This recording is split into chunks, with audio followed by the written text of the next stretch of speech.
enjoyed morning tea. Up next is Ming Johanson talking about how we deal with our unconscious bias. So, round of applause, Ming. Thanks, guys. Thanks for showing up. I'm not terrified of being here at all. No, really, I am quite grateful for everybody turning up to my talk. It is a tricky topic sometimes, and you never know when you're not going to show up, but just for the fact that people voted for my talk was kind of kick-ass. So my name is Ming Johanson. Hi, this is me. I'm on the internet. Amongst other things, I also speak on 6PR radio.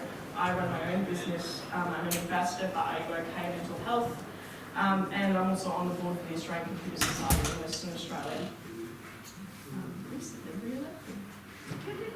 So today we're going to talk about bias and where we get our bias from. I'm going to share a few stories of my own journey in bias. And hopefully you can walk out of this room today feeling a little bit more equipped on how to A, bring your unconscious bias into consciousness, and also walk away with some tools on how to actually manage it as well. So, let's rock. This is me. I'm about 2 in that photo. And one of the things that I want to talk about here is where we actually form our biases. So between the ages of 0 and 7 is where we form our identity. So things to do with what our parents say about us, what our parents say about others, what our education says, what our environment dictates, shapes who we become and our beliefs. And certainly the peers around us. Also cultures that we interact with. It helps form those stereotypes where we make broad brushstroke statements. Okay. From the ages of 7 to 15, we mirror. So we then find evidence to back up whatever that story might be again and again and again and again and again. So for me, stories around race became a really big thing. So during the 80s and 90s, there was a particular politician who kind of said that Asians weren't really welcome, that they should leave. Asian invasion. Now, I'm born in Australia, but I was on the receiving end of a lot of that. So what happened was I actually internalised a lot of that racism towards myself. I thought that I wasn't worthy, that I didn't belong. So I'm going to get everybody to do a quick activity. Some of you have phones or pads or whatever it might be, and I'm going to say a few words for you to then fill in the blank. So, for example, unicorns are. Insert the word. What was that? They are magical. You don't have to yell them out because some of them are tricky words. So, first one, leaders are. First thing that comes to mind. Oh, what was that? I'm just going to see the image of me dancing. Men are. Women are. Money is. Right? So some of you might have written down some really awesome things, which is great, rock on. Some of you might not have written down some awesome things. I love that kitten. I love kittens. So I'm going to touch on the money one. So a negative belief bias on money might be that money is scarce. I had the belief that money was the root of all evil. It's not really helpful when you run a business. I'm just going to point that out. When you're trying to accumulate wealth, if you think that's evil, what you do is you spend it and get rid of it as quickly as possible. So the positive reframes of those beliefs might be money is abundant, so it's always around us. Money is an exchange of energy. Yeah. Money can be used to support my friends and my family and myself. So we might take those beliefs of scarcity around money. So for me, I grew up in a lower socioeconomic space and believed that money was really hard. It was really hard to get it, and everybody else had it, but me, but my family. And so it was really hard to shift that belief into a different one. Because who would I get to be if money wasn't scarce? If it wasn't hard to obtain. And the same thing goes for when we're talking about women in tech. So for me, I was a woman in telecommunications. I worked in Telstra, and I was a business manager in Telstra. Before that, before I got the promotion, I actually got turned down for the promotion.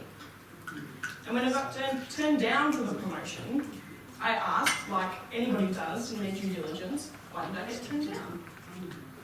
You're too bubbly. So I just want to flip that a bit. If I were a man, what would I have been called? Charismatic. Why would that have been a bad thing as a manager? Why would I be turned down for being charismatic? And funnily enough, I completely just put it in the stupid box, which is what I do when people say stupid things to me. I just put them in the stupid box. Typically, I rebel sometimes. Not always resourceful. I actually staged a coup in my own store. It was not healthy. I don't recommend it. Because what I didn't realise was that was unconscious bias. It wouldn't take me until having a conversation with a good friend of mine, Michelle Sanford, who'll be talking later. And she was like, well, what would you be called if you were a man? And I hadn't even thought about it up until that point. I knew it was wrong. I knew something was incongruent. I knew it was just grinding me, but I couldn't figure out why.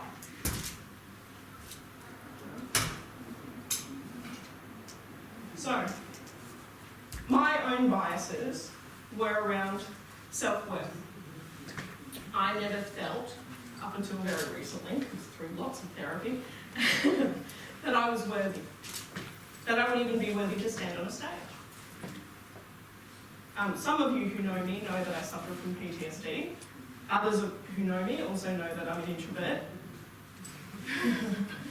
The reason I say those things is I want other introverts and other people who suffer from PTSD or anxiety to realise that doesn't have to be your limiting story. It doesn't have to be the bias that you hold against yourself to stop you from taking actions and doing things. I had a fun game of internalised racism. What would happen growing up is I would date an Asian guy at uni. His name was Jonathan. He was terrible. Fine, let it go. But my father said to me, you can't date him. So, why? No, he's not wealthy. He's not doing anything well for himself. He's Asian. Word for word, that's what my father said. He is Asian. You can't date him, he's Asian. My mum's sitting next to him. She's Chinese. And I'm going, huh? I don't get it. And he said to me, it'll send our genetic lineage backwards. Horrifying, right? But I took it on board because I'm a kid. What do I know? So here I'm thinking, Asians, no, they're weaker. White people, yeah. So it meant that I took on board all of these beliefs that part of me was less than. Part of me wasn't worthy. And look, admittedly, it made me work a hell of a lot harder. Harder than most people would. It meant that I would create scenarios where I would become the most underestimated person in the room. There is a power in being the most underestimated person in the room. Because what happens is, you get to observe. You get to observe how others treat others.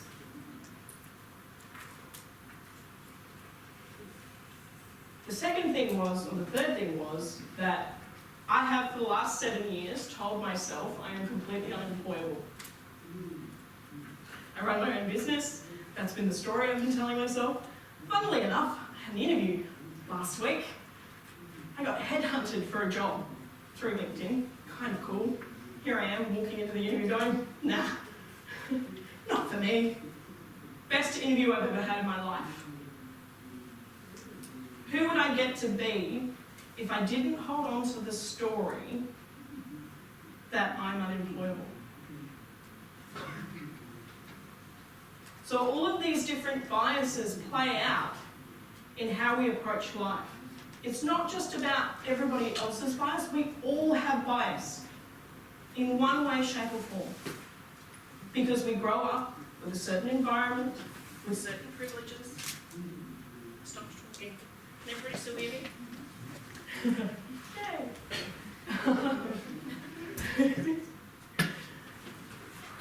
So, how do we manage our bias? So first of all, everybody, cut yourself a break. You cannot be held responsible for what happened between the ages of 0 and 7. Yes. I was a jerk when I was a kid. Really? So cut yourself a break. Understand that these beliefs were formed in an environment you had no control over. Okay?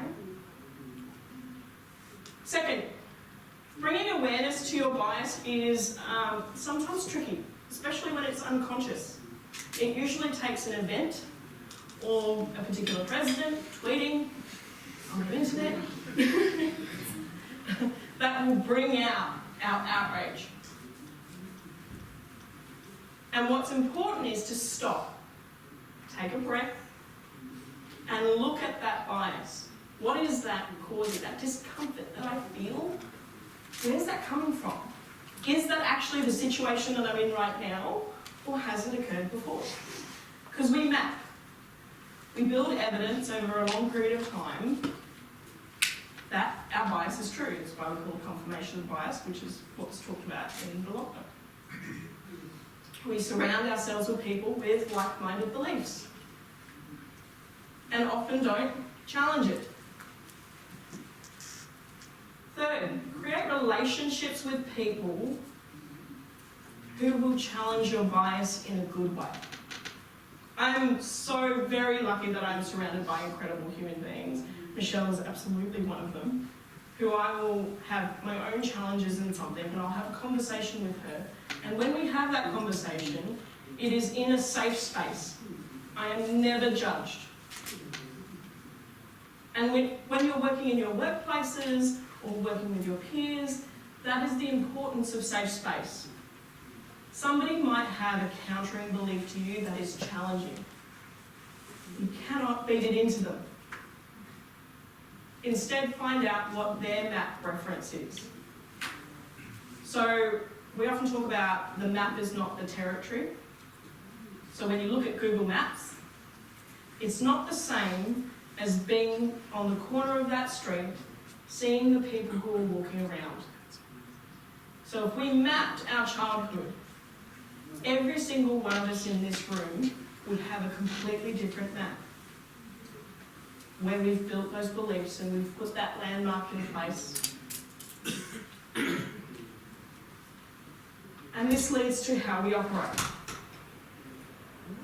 Above the line or below the line. So above the line is about outcome. You're focused on outcome rather than being reactive.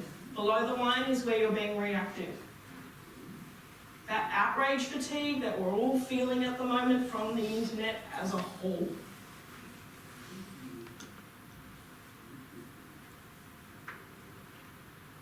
So when we see somebody who's operating below the line, being able to ask them questions as to what led to that.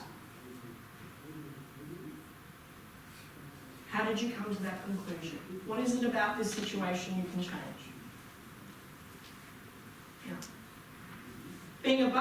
line means that you're talking about result. So reliance and rebellion lives down here. When we're reliant on others, when we rebel in our teenage years. Above the line is where we're being more reflective and responsive and responsible.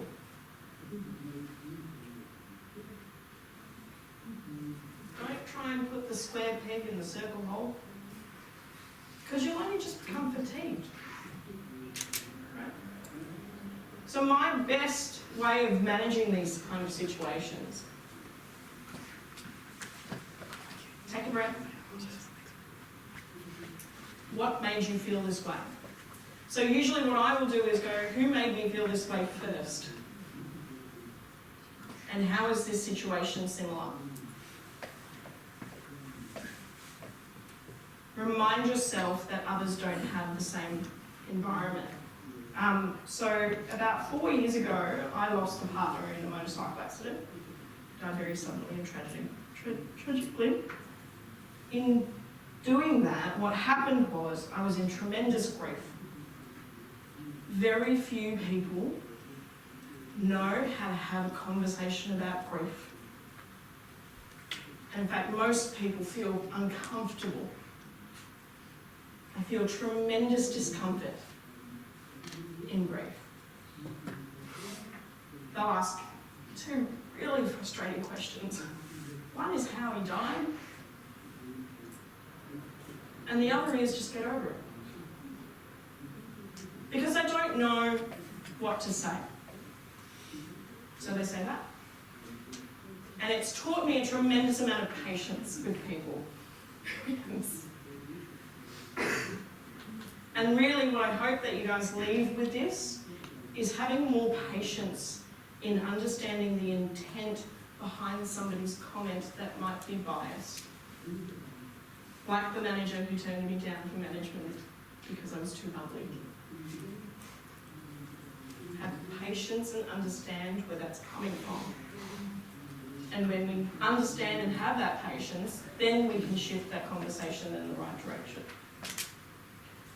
So I have mantras that reframe a lot of my unconscious bias. So a lot of my mantras at the moment are around abundance.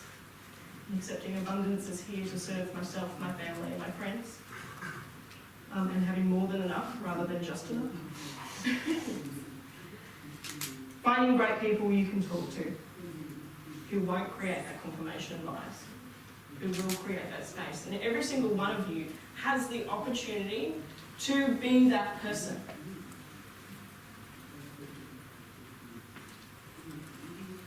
Thanks so much, guys.